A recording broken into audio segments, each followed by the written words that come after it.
Selanjutnya saya akan membahas mengenai persepsi dan pengambilan keputusan.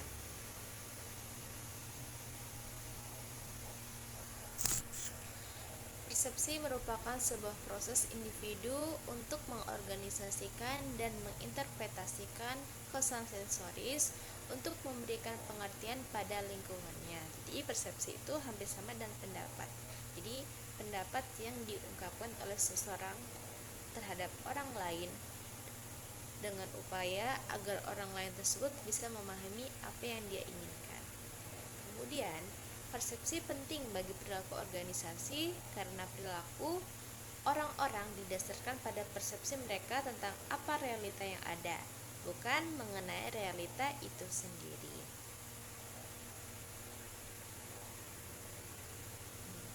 Kemudian terdapat faktor-faktor yang mempengaruhi persepsi. Nah, faktor-faktor tersebut terbagi menjadi tiga, yaitu ada faktor in the perceiver, kemudian ada faktor in the situation, dan juga ada faktor in the target. Jadi untuk faktor in the perceiver itu terdiri dari attitude, motivasi, interest, experience, dan ekspektasi. Sementara dari faktor situasi itu terdiri dari waktu, work setting, dan social setting. Dan terakhir yaitu ada faktor in target, yaitu terdiri dari motion, sound, size, background, proximity, dan similarity.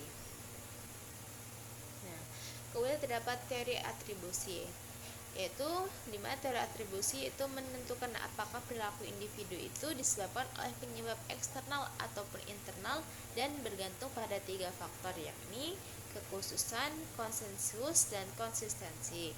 Kekhususan yaitu apakah seorang individu memperlihatkan perilaku yang berlainan dalam situasi yang berlainan. Kemudian konsensus yaitu jika setiap orang yang menghadapi situasi berupa bereaksi dengan cara yang sama. Dan yang ketiga ada konsistensi, yakni apakah seseorang memberikan reaksi yang sama dari waktu ke waktu.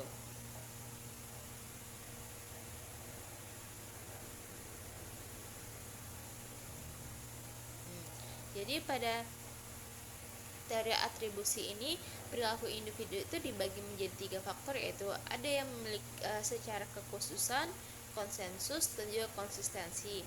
Apabila konsistensi yakni perilaku ataupun respon seseorang itu sama dari waktu ke waktu. Kemudian konsensus yaitu kondisi respon seseorang itu dia akan berubah ataupun sama, tapi ketika menghadapi situasi serupa dia akan memberikan respon yang sama.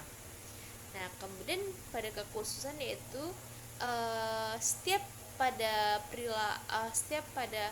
respon yang ada pada individu itu akan berlainan.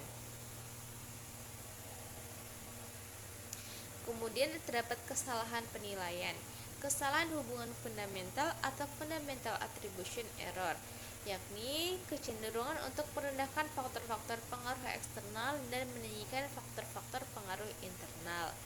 Kemudian terdapat bias pemikiran diri sendiri atau self-serving bias, yaitu kecenderungan bagi individu untuk menghubungkan keberhasilan mereka dengan faktor internal, sementara menyalahkan faktor eksternal jika terjadi kegagalan. Kemudian terdapat jalan pintas dan penilaian, yaitu secara umum terdapat persepsi selektif, efek halo, efek kontras, dan stereotip. Sementara pada organisasi itu terdiri wawancara, ekspektasi kinerja, dan juga evaluasi kinerja.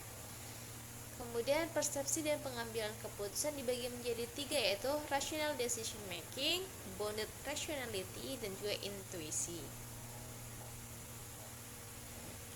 Bias dan kesalahan pengambilan keputusan. Nah, untuk bias dan kesalahan pengambilan keputusan itu terbagi menjadi 8, yaitu yang pertama ada overconfidence bias atau terlalu pede. Kemudian terdapat anchoring bias, yaitu tertarik dengan informasi awal.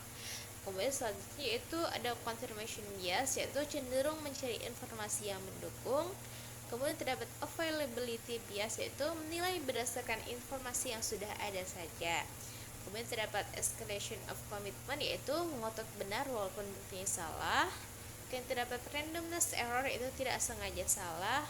Kemudian terdapat risk aversion, lebih suka hal yang pasti padahal belum tentu baik. Nah, dan terakhir terdapat hindsight bias, yaitu merasa sudah memprediksi hasil suatu peristiwa secara akurat.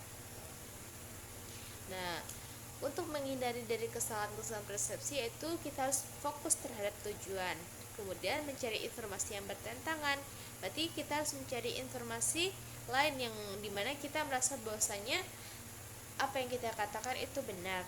Nah, tapi jangan sepenuhnya percaya. Kita harus mencari informasi lain di mana informasi lain itu bisa jadi menjadi lebih akurat daripada informasi kita. Kemudian jangan memaknai sesuatu berdasarkan situasi acak dan meningkatkan pilihan. Pengaruh pada pengambilan keputusan pada individu yaitu terdapat kepribadian, gender, kemampuan mental, dan perbedaan budaya. Dan untuk batas organisasi terdapat sistem evaluasi kinerja, sistem imbalan, peraturan waktu, dan peristiwa di masa lalu. Adapun etika dalam pengambilan keputusan yaitu terdiri dari utilitarianisme, fokus pada hak, dan fokus pada keadilan. Baik teman-teman, mungkin cukup sekian yang bisa saya sampaikan. Terima kasih. Wassalamualaikum warahmatullahi wabarakatuh.